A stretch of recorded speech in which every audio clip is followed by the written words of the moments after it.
As-sayyi'ah ba'da sayyi'ah, uqubah tilka sayyi'ah.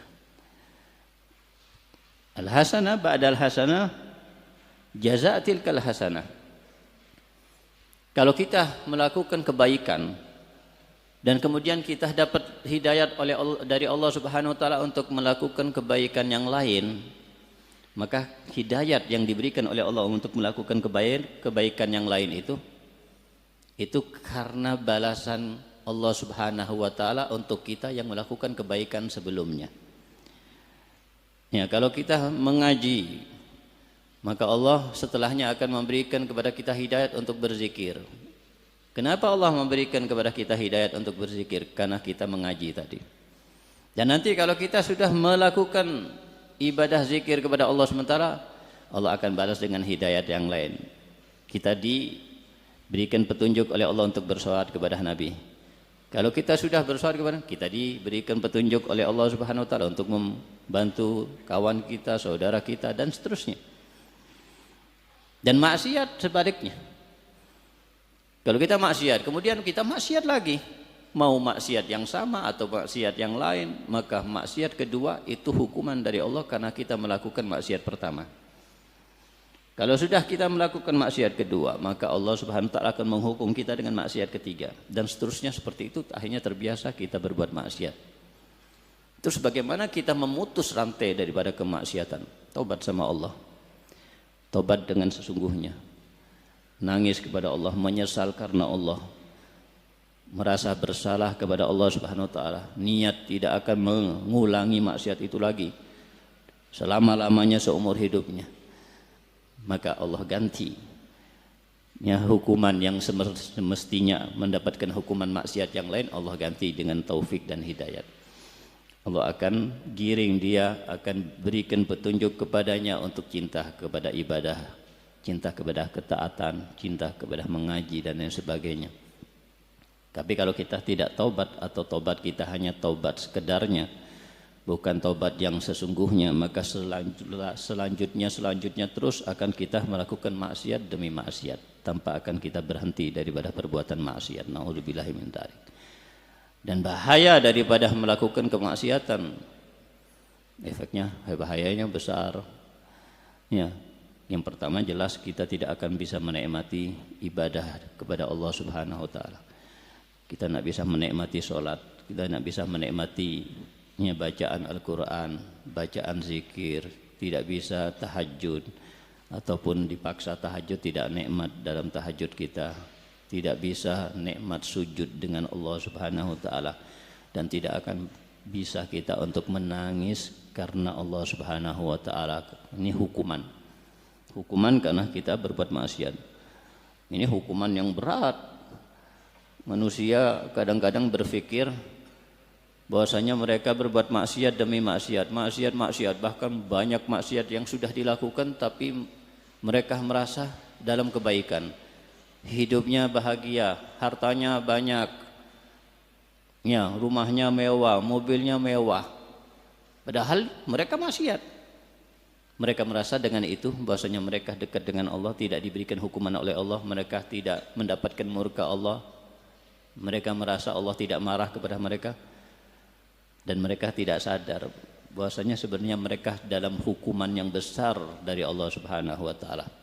Hukuman ini mereka tidak akan diberikan petunjuk oleh Allah, hidayat oleh Allah untuk mengaji, untuk tahajud, untuk belajar, hadir majelis ilmu, untuk berzikir kepada Allah, tidak akan merasakan nikmatnya sholat, sujud, ibadah. Ini hukuman yang besar. Ini hukuman berkaitan dengan abang. Kalau hukuman hartanya terbakar, uangnya dicuri, dijarah, mobilnya tertabrak dan lain sebagainya, itu hukuman dunia, musibah dunia kecil. Kalau ini musibah agama. Ya, makanya Rasulullah SAW berdoa, Allahumma la taj'al musibatana fi dinina. Jangan berikan musibah kepada kami. Kalau memang Allah Subhanahu wa taala memberikan kepada kita musibah, kepada kami musibah, maka jadikan musibah yang diberikan oleh Allah musibah dalam urusan dunia. Jangan urusan agama, jangan urusan akhirat. Nah, ini hukuman. Belum lagi yaitu tadi Belum lagi kita maksiat demi maksiat, hukumannya adalah maksiat yang lain, maksiat yang lain, maksiat yang lain. Belum lagi maksiat yang kita lakukan kalau tanpa kita taubat kepada Allah Subhanahu wa taala, yurisu su'al khatimah. Ini hukuman terbesar. Yurisu su'al khatimah. Menjerumuskan seseorang dalam kematian yang su'ul khatimah, yang jelek, yang buruk. Meninggal imma su'ul khatimah sughra wa imma su'ul khatimah kubra. Su'ul khatimah sughra meninggal dalam maksiat, meninggal dalam keadaan mabuk, meninggal dalam keadaan zina, meninggal dalam keadaan narkoba dan lain sebagainya. Su'ul khatimah kubra meninggal dalam keadaan imannya sudah dicabut oleh Allah, meninggal dalam keadaan di hatinya ragu dengan akhirat, meninggal dalam keadaan di hatinya ragu dengan adanya Allah, meninggal dalam keadaan hatinya ragu dengan Al-Quran dan lain sebagainya, dan cukup dengan itu sudah dianggap murtad dan keluar daripada iman, dan meninggal dalam keadaan su'ul khatimah kubra. Ini efek daripada kemaksiatan. Kalau kita tidak bisa mencegahnya dan tidak bisa bertaubat kepada Allah dengan taubat yang sesungguhnya. Nah, jadi melawan hawa nafsu berat, makanya tidak gampang. Oleh karena itu dikatakan oleh Nabi kita kan, Nabi Muhammad SAW, ketika pulang dari peperangan, dalam riwayat peperangan Badar, kemudian Nabi mengatakan kepada sahabat-sahabatnya, raja'tum minal jihadil ashar ila jihadil akbar, jihadun nafas. Kalian pulang dari jihad yang kecil menuju jihad yang besar. Jihad apa yang besar? Jihadun nafas, jihad melawan hawa nafsu. Dibujuk, bujuk terus untuk maksiat, dibujuk, melawannya ini berat. Karena hawa nafsu membuat kita seakan maksiat itu nikmat, seakan-akan maksiat itu enak, maksiat itu bahagia, seakan itu menyenangkan. Padahal hakikatnya tidak seperti itu, tapi hawa nafsu yang membuat kita seperti itu. Makanya termasuk doa daripada salafus saleh, Allahumma ahrimna lazzatal ma'siyah warzuqna lazzatat ta'ah. Ya Allah, haramkan kami daripada kesenangan berbuat maksiat, haramkan, jauhkan. Jangan jadikan maksiat itu kesenangan buat kami. Jadi kalau dia digoda oleh setan untuk berbuat maksiat atau hawa nafsunya membuat dia ingin berbuat maksiat, dia tidak ingin, dia membenci, tidak akan mengakukan, karena dengan sendirinya dia benci. Dan kejerumus satu kali, dia akan kapok untuk melakukannya lagi dari dirinya. Kalau sudah kemaksiatan dibuat oleh Allah, dibenci di dalam hatinya. Dan sebaliknya, uzukna lazzatat ta'ah, berikan kami ya Allah ya lazzatat ta'ah, kebahagiaan, kesenangan, kelezatan dalam ketaatan kepada Allah Subhanahu wa taala. Ya, ini artinya melawan hawa nafsu tidak gampang, tidak mudah, tapi harus dilawan. Ya, apalagi talibul ilmi, paling getol, paling semangat setan untuk menggoda talibul ilm. Begitu juga hawa nafsu daripada talibul ilm menggebu-gebu untuk berbuat maksiat kepada Allah Subhanahu wa taala. Ya, talibul ilm ahwajun nas ilal mujahadatin nafs. Paling manusia yang paling butuh untuk mujahadah, untuk melawan hawa nafsu. Ya, berat ya, tapi nantinya kalau terbiasa dilawan akan menjadi ringan. Berat karena di awal aja, tapi kalau sudah kita melawan, tidak mengikuti hawa nafsu kita, akan selanjutnya kita akan mudah. Makanya Sahibul Burdah mengatakan bahwa nafsu katifli in tuhmilhu sabba ala hubbi radai wa in taftinhu yanfatimi. Jadi digambarkan hawa nafsu itu sama seperti bayi yang menyusu, yang sedang menyusu dengan ibunya. Bayi itu menyusu dari semenjak lahir kepada ibunya. Sampai kapan bayi itu menyusu, berhenti menyusu daripada ibunya? Sampai disapi, sampai dihentikan. Selama orang tuanya tidak menghentikan bayi itu untuk menyusu, sampai besar pun akan menyusu. Ya, kenapa kok bisa berhenti? Disapi. Ya, jadi di awal ketika orang tuanya ingin menghentikan bayinya untuk menyusu, di awal berat. Bayi itu bisa jadi sakit, Bayi itu bisa jadi rewel karena dihentikan dengan segala cara. Ya, bisa jadi bayi itu tidak mau minum susu yang lain, ya kan, diberikan formula susu yang lain tidak mau minumnya. Fi bidayah, berat 1 hari 2 hari berjalan seperti itu. Tapi kemudian mau tidak mau dia akan meminum susu yang lain dan akan berhenti dengan terbiasa 1 hari 2 hari berjalan akan berhenti menyusu daripada ibunya. Ya, ini artinya. Jadi berat melawan hawa nafsu fil bidayah, tapi kalau sudah terbiasa akan berhenti dengan sendirinya. Ya, oleh karena itu, ya mujahadah fil ma'had, melawan hawa nafsu kita di pondok, hawa nafsu yang mengajak kita untuk malas belajar, malas untuk hadir di majlis, malas untuk mutalaah. Itu semuanya hawa nafsu, malas untuk kita ya, khidmah, malas atau mengajak kita untuk ya, banyak makan, banyak miza, banyak tidur, atau bahkan hawa nafsu kita mengajak kita berbuat maksiat kepada Allah Subhanahu wa taala.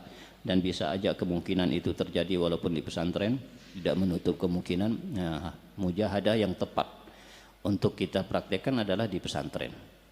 Ya, kalau di tempat yang mulia ini, kalau di tempat yang penuh dengan keberkahan ini, yang hanya ada kebanyakan di tempat ini adalah ibadah kepada Allah Subhanahu wa taala, guru-guru mulia yang memberikan keberkahan di tempat ini, bahkan banyak wali Allah, kalau kita tidak bisa melawan hawa nafsu kita di tempat ini, bagaimana di luar yang mengkhawatirkan fitnah yang luar biasa, bagaimana kita akan bisa menjaga diri kita.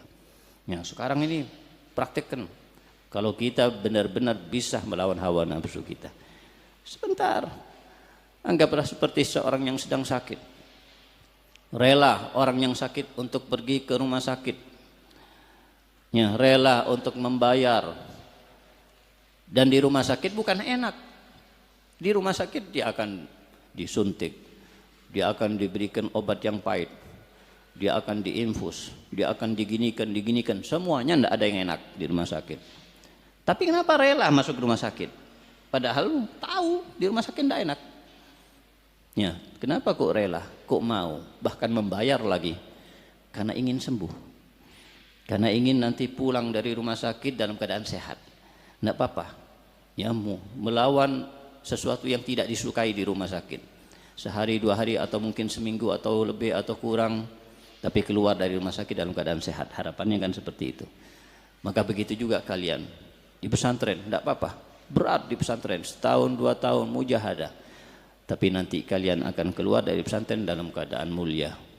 Ya, dalam keadaan diridhai oleh Allah, diridhai oleh Rasul sallallahu alaihi wasallam. Mulia di mata Allah, mulia di mata Rasul. Itu yang penting. Dan kalian akan mendapatkan hidayat dari Allah selalu, penjagaan daripada godaan setan, dan menjadi orang yang membimbing manusia umat nantinya. Ini yang diharapkan. Jadi sebentar ya, kita melawan hawa nafsu kita, mujahadah, maka kita akan diberikan pandangannya oleh Allah Subhanahu wa taala. Fa amma man taha wa athara al hayata dunya fa innal jahima hiyal ma'wa. Barang siapa yang maksiat dan maksiat, melewati batas dan mendahulukan kesenangan dunia, kehidupan dunia, maka ketahuilah fa innal jahima hiyal ma'wa. Letaknya, tempatnya nanti di akhirat akan berada di neraka jahim. Dan wa amma man khafa maqama rabbih wa nahan nafsa 'anil hawa fa innal jannata hiyal ma'wa. Adapun seseorang yang dia takut dengan kedudukan Tuhannya, takut kepada Allah, di hadapannya maksiat, bisa aja dia berbuat maksiat tapi dia ingat sama Allah. Enggak. Allah menyaksikan anak, Allah melihat anak, Allah memandang anak, Allah bersama anak. Anak tidak akan maksiat. Khafa maqama rabbih wa nahan nafsa 'anil hawa, dan dia mencegah hawa nafsunya untuk mengikutinya. Dia tidak mau mengikuti hawa nafsunya. Fa innal jannata hiyal ma'wa. Huffatil jannatu bil makarih wa huffatin nar bisyahwat. Ya, jannah, surga dikelilingi dengan sesuatu yang tidak mengenakan, sesuatu yang dibenci oleh hawa nafsu kita. Harus begini, harus begini, tidak boleh begini, tidak boleh gini, ini haram, sesuatu yang tidak enak buat hawa nafsu kita. Dan itu adalah jalan menuju surga Allah Subhanahu wa taala. Dan sebaliknya, huffatin nar bil syahwat.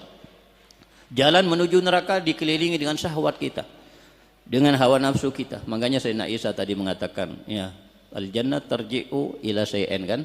Bagaimana kita masuk surga? Tinggalkan kesenangan dan hawa nafsu. Kita akan masuk surga Allah Subhanahu wa taala. Semoga kita diberikan oleh Allah Subhanahu wa taala petunjuk dan kekuatan untuk kita bisa melawan godaan setan, godaan hawa nafsu kita, dan dijadikan hawa nafsu kita hawa nafsu yang baik yang mengajak kita kepada kebaikan dan mendekatkan diri kita kepada Allah Subhanahu wa taala.